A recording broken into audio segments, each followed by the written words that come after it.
The first time Mason Reed smelled like vanilla, I knew someone had been lying to me. For 3 years, my bodyguard had smelled like nothing at all. No cologne, no soap, no rain caught in wool. Nothing. Mason moved through the world like a locked door in a black suit, 6'3", broad-shouldered, gray-eyed, and permanently unimpressed by my existence. He called me Mr. Cole even after midnight, even after saving me from 3 bad business dinners, 1 malfunctioning elevator, and a charity golf tournament where a senator nearly backed a cart into a fountain. I knew the exact sound of his footsteps behind me. I knew he always stood on my left, so his right hand stayed free. I knew he drank coffee black, slept 4 hours a night, and checked every exit before he checked the room. What I did not know was why, beneath the crystal lights of the Harrington Museum's annual auction, the coldest man I had ever met suddenly smelled warm. The evening had already been a parade of polished smiles and expensive lies. I was pretending to admire a glass sculpture when Mason's voice touched my earpiece. "We're leaving." No explanation. Typical. "I just bid $20,000 on something that looks like a melted lamp," I murmured. "At least let me enjoy the consequences." "Now, Adrian." He had never used my first name on duty. That frightened me more than his tone. The lights flickered. Somewhere across the gallery, an alarm began to pulse, low and steady, while the security doors started closing one by one. Guests turned in confusion. Mason crossed the room before I could move, one hand settling at the center of my back as he guided me behind a marble column. His touch was firm, careful, familiar. Then his breathing changed. Just once. A sharp inhale, as if something inside him had slipped. "Mason, stay close." That is generally the arrangement. He did not answer. His face had gone pale beneath the golden museum lights, and a dark stain spread across the inside pocket of his jacket. Not blood. Something clear. Something sweet. Vanilla filled the narrow space between us, soft at first, then unmistakable, threaded with cedar and winter air. It did not belong in that room of champagne and polished stone. It belonged near a fireplace, in a kitchen at dawn, somewhere safe. Mason stepped back as if I had caught him without armor. His gray eyes met mine, and for the first time since I hired him, I saw fear. Not for me, for himself. "You can't smell that," he said quietly. That is a very strange thing to say to someone who clearly can. His hand closed over his pocket, but a small silver vial slipped free and landed near my shoe. The label had been torn away. The logo had not. A narrow black C wrapped around a silver flame. Cole Biotech. My company's private research division. The division my father had created. The division Mason had never once mentioned. I looked from the vial to the man who had guarded my life for 3 years, and the vanilla turned suddenly bitter. "Mason," I said, "why are you carrying something made by my family?" He stared at the closing security doors, then back at me. "Because this alarm isn't the reason we need to leave." Mason did not wait for me to answer. He took the silver vial from the floor, closed his hand around it, and guided me through a staff corridor just before the final security door sealed behind us. The museum alarm faded into a dull pulse as we moved past storage rooms and dark offices. He kept one hand near my shoulder without touching me, close enough to catch me, far enough to pretend nothing had changed. The vanilla scent followed us. It grew warmer with every step. "You need a doctor," I said. "Not one connected to Cole Biotech. That removes half the doctors my family has paid for." "Exactly." His voice remained calm, but his breathing did not. By the time we reached the underground garage, his face had lost what little color it usually carried. He opened the rear door of the armored sedan, then paused with his hand against the roof. For 1 second, Mason Reed looked less like the man who planned for every disaster and more like someone standing at the edge of one. "I can drive," I offered. He gave me a look sharp enough to restore some order to the universe. "You drove onto a sidewalk last month." The sidewalk entered the street unexpectedly. "Get in." 10 minutes later, we were heading north through quiet streets while the city lights thinned behind us.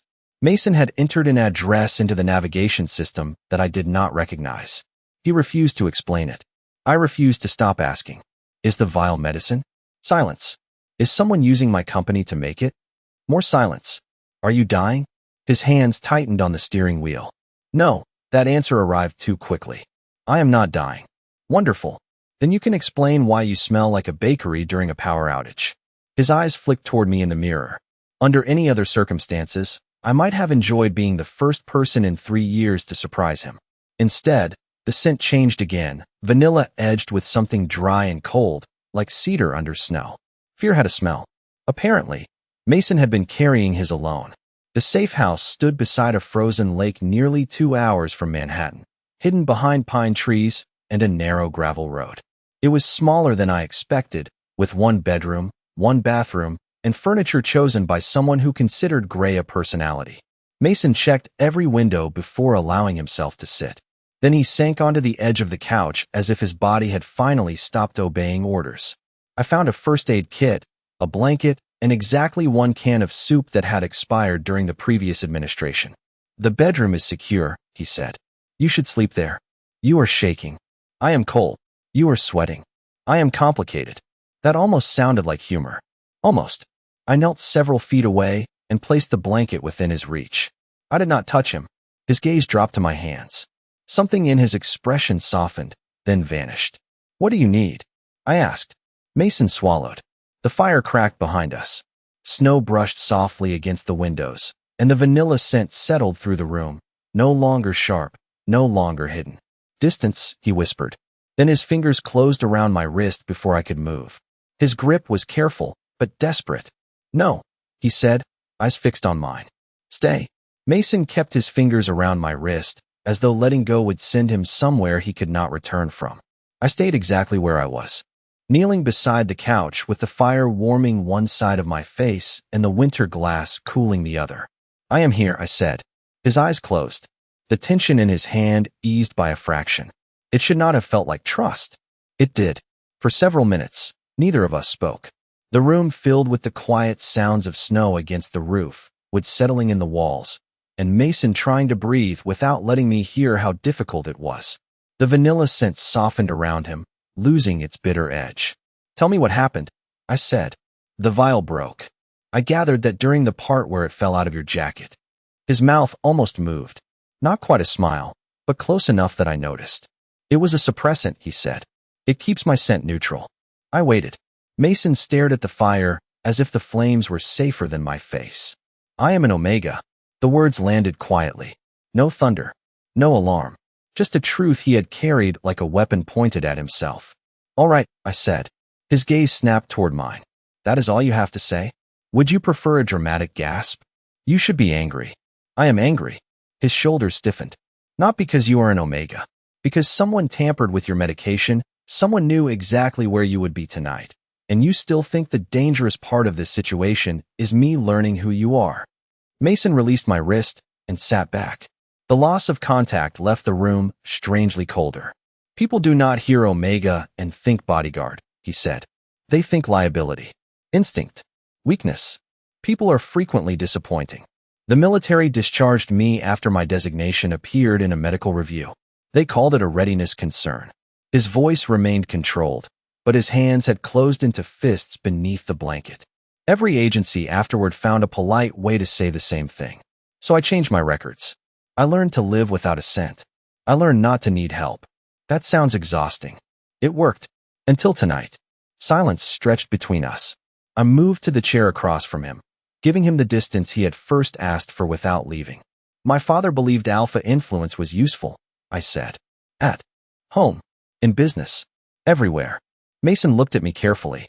He used pheromones to make people agree with him. My mother called it control. He called it leadership. I watched the fire bend around a collapsing log.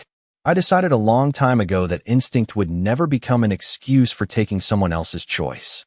Mason studied me as if he had spent 3 years memorizing the wrong version of me. "That is why you stayed across the room," he said. "That is why I asked what you needed." The vanilla warmed again. Gentle now. Almost peaceful. Mason looked down, and something silver near his open jacket caught the firelight. A photograph had slipped halfway from an inner pocket. I reached for it before he noticed. The picture showed my mother standing beside a much younger Mason outside a building marked with the Cole Biotech emblem. On the back, in her handwriting, were 6 words. "Protect Adrian. Do not trust his father." For a moment, the only sound in the safe house was the fire folding in on itself.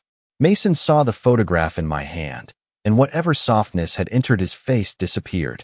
He stood too quickly, caught the edge of the couch, and steadied himself before I could move. Give me that. My mother wrote this. Adrian. She died 8 years ago. My voice sounded calm. That was useful. Calm made people underestimate how close I was to breaking. I turned the photograph over again, as those 6 words might become less devastating if I read them twice. Protect Adrian. Do not trust his father. Why were you with her? Mason looked toward the dark window. Snow pressed against the glass, white and silent, sealing us inside with the truth. She contacted me before I left the service. That is not an answer. She believed Cole Biotech was developing compounds that could manipulate secondary designations. I know what the division claimed to research. You know what they put in annual reports. The words were quiet, but they cut cleanly. I rose and placed the photograph on the table between us. Did she hire you? Mason said nothing. That was answer enough. 3 years of him outside my office. 3 years of coffee appearing before early meetings. Routes changing without explanation, and a black umbrella tilting toward me while rain soaked his shoulder instead. I had believed those moments belonged to us. Now they felt itemized, assigned, paid for by a dead woman who had known I was in danger before I did. You were never my employee, I said. Not at first. How comforting. Your mother asked me to keep you alive and find proof of what your father built. So you lied your way into my security team. Yes. You searched my offices. Yes. You watched me every day and reported to someone else. His jaw tightened. Only until your mother died. I laughed once. It held no humor. Then what? You stayed out of professional curiosity. Mason finally looked at me. The vanilla around him had thinned beneath the sharper scent of cedar. I stayed because the threat did not end with her. That was not what I asked. Silence. Again. Always silence. Mason's favorite form of armor. I stepped back before anger made me careless. Was any part of the last 3 years real? His expression changed so slightly another person might have missed it. I was not another person. I knew every version of his stillness. This one hurt. Every time I protected you was real, he said. That is your job. Not anymore. He reached inside his jacket and removed a small encrypted drive. He placed it beside the photograph. Your mother found references to a final phase called Project Air.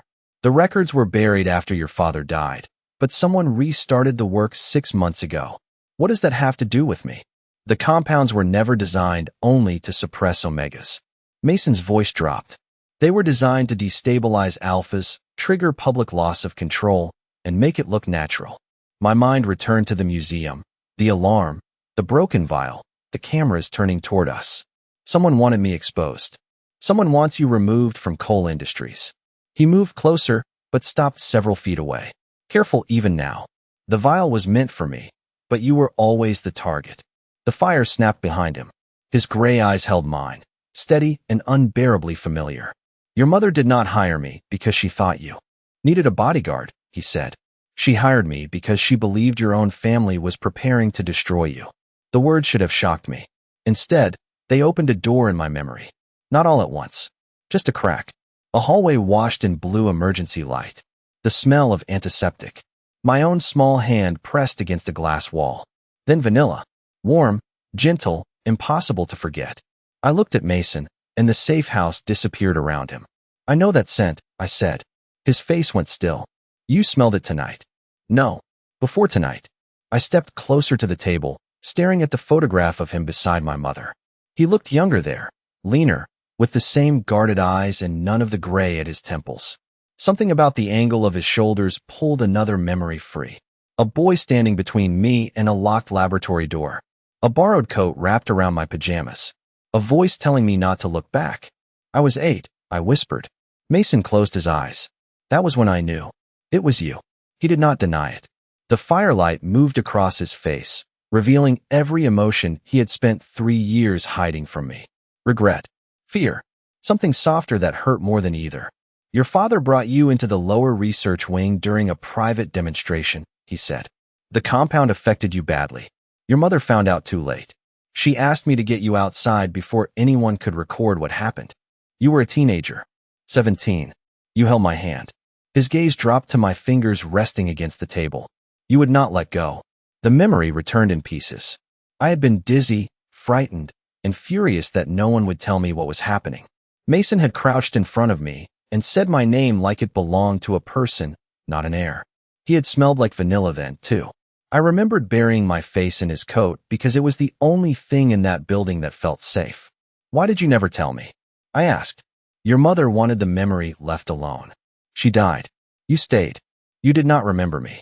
You could have reminded me. Mason looked toward the frozen lake. And then what? I tell you that your family used you in an experiment. That your mother hired me because she could not trust anyone else. And that I built my entire place in your life on a secret. His voice remained controlled, but the vanilla had turned faintly bitter again. I thought silence would protect you. Silence protected you. The words landed harder than I intended. Mason accepted them without defense. That made them worse. I moved to the window, watching snow gather along the sill. Behind me, he did not speak. He never rushed to fill space. He simply stayed in it until I was ready to turn around. Did you recognize me on your first day? I asked. Immediately. And every day after that. Yes. So while I was learning your coffee order and pretending not to notice when you smiled at dogs, you were carrying a memory of me I did not have. I was carrying more than that. His answer was so quiet I almost missed it. I faced him. Mason had moved closer, but not close enough to corner me. Never that.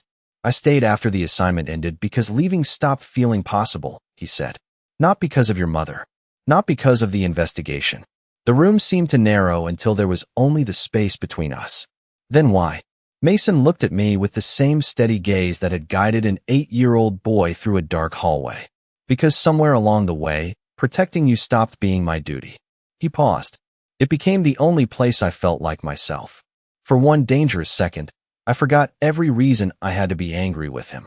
Mason stood across from me with the fire behind him, his face unguarded and his vanilla scent warm enough to make the safe house feel less empty. Then his phone rang. The sound cut through the room like glass. He checked the screen, and the softness vanished. Do not answer that, I said. It is the emergency line. Nothing good has happened tonight after someone used the word emergency. Mason answered anyway. He listened without speaking, his expression becoming colder with every second. When he ended the call, he looked at me as if he had already decided something I would hate. The board called a special meeting, he said. At 6 in the morning, they received security footage. From the museum. Footage of you getting me out safely. Footage edited to show me opening the vial near you. My stomach tightened. That is not what happened. There is more. He placed his phone on the table and opened the message. The file showed private medical records, payment transfers, and laboratory access logs bearing Mason's name. Every page was precise. Every timestamp was convincing. Every detail was false. They are claiming I used a pheromone compound to influence you, he said. They are saying I intended to create a bond and gain access to coal industries. That is absurd. It is believable. Not to me. Mason's eyes lifted to mine. That should have mattered. Instead, it seemed to make his decision heavier. By sunrise, 3 black vehicles were waiting beyond the pine trees. The board's security team remained at the end of the driveway, close enough to be seen, far enough to appear polite. My Uncle Victor called twice. I ignored him twice. On the third call, Mason took the phone from my hand. His fingers brushed mine, brief and careful. What are you doing? I asked. Ending this before they remove you from your own company.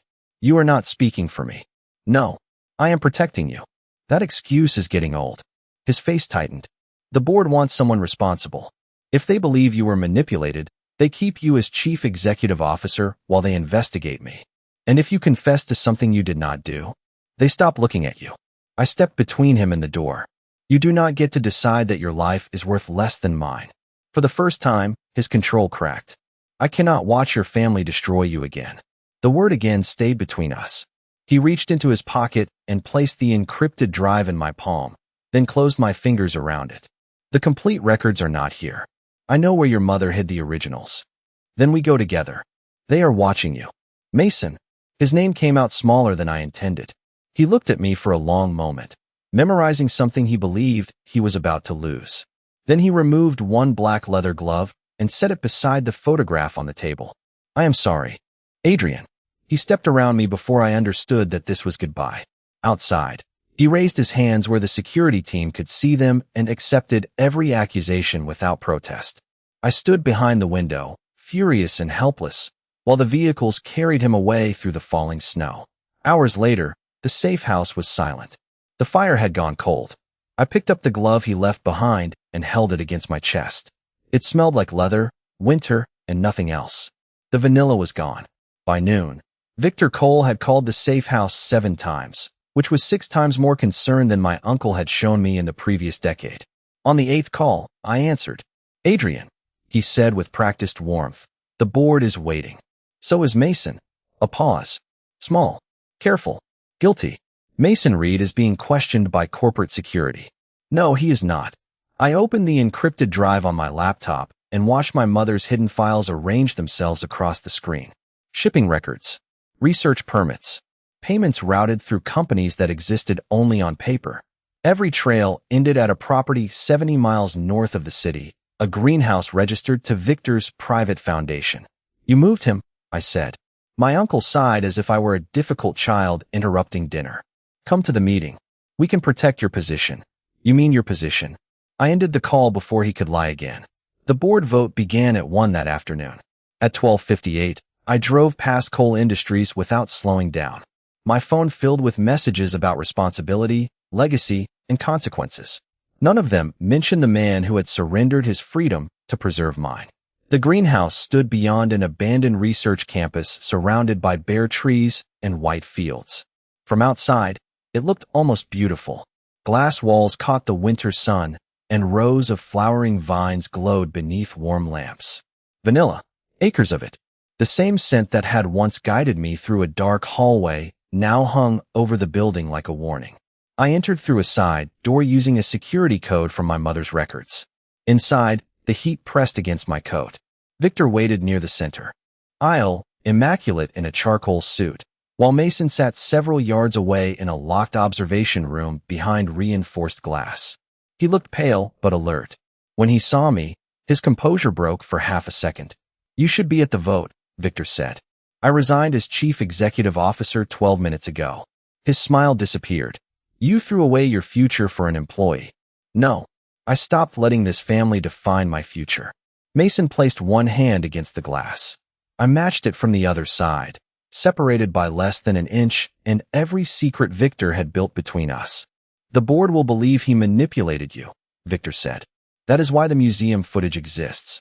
That is why the medical records exist. By tonight, the entire country will watch an unstable alpha abandon his company for an omega who compromised him. You planned all of it." "I planned clarity." Victor gestured toward the flowers.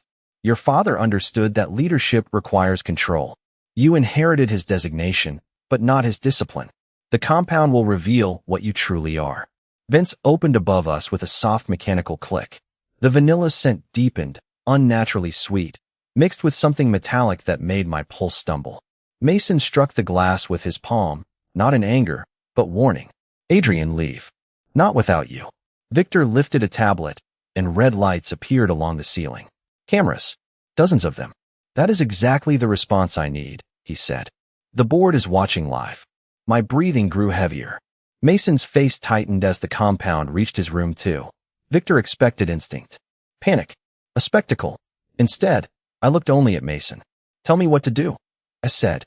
His gray eyes held mine through the glass. "Trust me." Then the lock beside his door flashed green. The door opened with a soft click, and Mason stepped into the greenhouse as if he were walking into a storm he had already decided to survive. The compound thickened the air, sweet and artificial, pressing against every instinct I had spent my life controlling. Victor watched the cameras instead of us. He wanted a reaction. He wanted proof that choice was weaker than biology. Mason stopped, several feet away. Even now, even with his breathing uneven and his hands trembling, he did not touch me. "Adrian," he said, calm enough to steady the entire room. "Look at me." I did. The lights blurred at the edges, but his gray eyes remained clear. "Familiar. Safe. I can help stabilize you," he said. "Only if you want me to." Victor gave a quiet laugh. "You are asking permission while the compound is taking effect?" Mason ignored him. "I need your answer." That was the difference between them. Victor believed power meant removing choices. Mason, even in danger, handed mine back to me. "Yes," I said, "but only if you choose it too." Something in Mason's expression broke open. Not control. Trust. He crossed the space between us slowly and held out his hand. I placed mine in it. No force. No command. Just warmth. The vanilla changed at once. The sharp chemical sweetness receded beneath the real scent I remembered from childhood: soft vanilla, cedar, and winter air. My breathing slowed. Mason guided my palm to the center of his chest, over the steady rhythm of his heart, while his other hand rested lightly against my shoulder. "Stay with me," he whispered. "I am here." The words moved through me like light under a closed door. Around us, the cameras continued recording. Victor's confidence began to fade. "This proves nothing," he said. "It proves everything," I answered. I looked directly into the nearest lens. My uncle authorized illegal designation research, falsified medical records, and staged the museum incident to remove me from coal industries. Victor reached for the tablet, but Mason had already connected the encrypted drive to the greenhouse control panel. My mother's files appeared across every monitor in the room. Contracts, payments, research reports. Victor's signature on each final approval. The live feed did not show an unstable alpha losing control. It showed the truth. Board members began calling through the speaker system, their voices overlapping as they demanded the vents be shut down and emergency services be contacted. Victor stared at the screens as his plan collapsed in perfect silence. Mason kept his hand around mine until the ventilation system cleared the air. Only then did he step back. The loss of warmth felt immediate. "You should sit down," he said. "You are still trying to give me orders. You are still ignoring sensible ones." I laughed, and the sound surprised both of us. For the first time that day, it did not feel borrowed from panic. The greenhouse doors opened as investigators entered, and Victor was escorted away without ceremony. No grand speech. No final threat. Just a man discovering that control was not the same as loyalty. Mason turned toward the exit, but I caught his sleeve. "Do not disappear again." He looked at my hand, then at me. "I am not your bodyguard anymore." "Good." His brow lifted slightly. "Good. Because I do not want you standing behind me." I moved beside him. "I want you here." The vanilla warmed between us, natural and quiet. Mason did not promise forever. He did something better. He stayed. 6 months later, the windows of the old safe house stood open to a mild spring morning, and the lake no longer looked like a sheet of steel. Sunlight moved across the floorboards. Somewhere outside, a bird made the same 3 notes over and over as if it had forgotten the rest of the song. Mason was in the kitchen, arguing with a coffee maker. This was new. Mason arguing with anything was new. For years, he had treated appliances, people, and disasters with the same controlled silence. Now he pressed the button again and frowned. "It is broken," he said. "You filled the water tank with coffee." He looked at the machine, then at me. "That seems inefficient. You protected me from corporate sabotage, experimental compounds, and my uncle. I expected more from you." I was distracted. "By what?" His eyes moved toward the folder on the table. The front page carried the logo of the Mason Reed Foundation for Equal Designation Rights, an organization that had already helped dozens of Omegas appeal discriminatory employment decisions. Mason had refused to put his name on it until I reminded him that hiding had taken enough from him. He still complained about the attention. He also answered every letter personally. "The first office opens Monday," he said. "You have checked the locks 4 times. 5. Naturally, coal industries had changed too. I had returned only long enough to dismantle the private research division and replace the old board with one that did not confuse inheritance with leadership. Then I stepped aside. The newspapers called it shocking. I called it sleeping 8 hours for the first time since college. My mother's records became evidence, then history, then the beginning of reforms my family should have made years earlier. Victor faced the consequences of every decision he had buried beneath polished speeches. I stopped carrying his name like a sentence. Mason finally poured 2 cups of coffee after correcting his mistake. He brought mine to the table and sat across from me. No suit, no earpiece, no professional distance measured carefully in feet. "You are staring," he said. "I am appreciating your domestic competence." I nearly ruined the coffee maker. Growth takes time. The vanilla scent around him warmed with amusement. He no longer used suppressants unless he chose to. Some days the fragrance was light, barely there. Other days it settled into the rooms and clung gently to my sweaters. It never felt like a secret anymore. Mason slid a small brass key across the table. What is this? I asked. The safe house. I thought I already had a key. That was a security key. He looked almost uncomfortable. This one means you live here. I turned it between my fingers. Such a small object for something that felt impossibly large. Are you asking me to move in? I am presenting a practical housing arrangement. That sounds dangerously romantic. Adrian. Yes. He blinked. I did not finish. You did not need to. For once, Mason did not hide behind silence. He reached across the table and took my hand, his thumb resting over my knuckles. The gesture was simple, chosen.